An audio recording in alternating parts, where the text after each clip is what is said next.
The iPhone 15 series leak train is steadily chugging along. In fact, leakage have increased this year.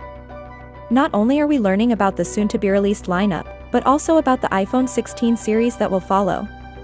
Nonetheless, the most recent iPhone 15 Pro Max report contains some terrible news. According to previous speculations, Apple will add certain exclusive updates to the iPhone 15 Pro Max. However, it appears that Apple intends to accomplish this by retaining the same components as the previous generation iPhone. To clarify, this year's top-tier iPhone may keep the same camera and display as the iPhone 14 Pro Max. So, the latest research comes from Revegnus, a company with a solid track record. The iPhone 15 Pro Max will use the same primary sensor as the iPhone 14 Pro Max, according to the source.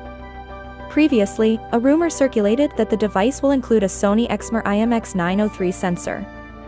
According to Revegnus, Apple has decided to use the same 48MP sensor that was used in the previous model for the 15 Pro Max. The Exmor IMX903 sensor will now be exclusive to the iPhone 16 Pro Max. While some may view this as a cost-cutting tactic, it is crucial to realize that adding a new sensor is a pretty simple operation. Apple would have to adjust its software to operate with the new sensor in order for it to be effective. The new sensor would be little more than a display item without software upgrades. However, it is possible that Apple will prioritize software upgrades to further boost the IMX803 in the iPhone 15 Pro Max. And, if that is the case, it is not a flawed method.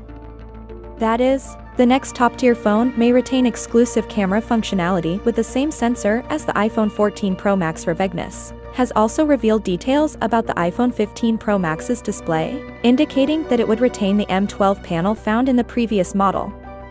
This is not necessarily bad news for Apple fans, given the M12 display has previously been named the best-performing smartphone display by DisplayMate. And, given how well the iPhone 14 Pro Max outperforms its competitors, incorporating a new display in the iPhone 15 Pro Max would be unnecessary. Of course, it would also assist Apple in lowering the production costs of the next device, which might be passed on to consumers. So yet, it looks that the only verified iPhone 15 Pro Max upgrade is the chipset. And, as previously stated, the A17 Bionic SoC is presently being mass-produced using TSMC's 3nm technology. According to Revegnus, the RAM capacity of the iPhone 15 Pro Max will be increased. The iPhone 15 Pro Max will have 8GB LPDDR5 memory, which is a huge boost. Finally, what are your thoughts about it? So without being said, let me know your thought in the comment below, and if you are new here, please subscribe. Peace out.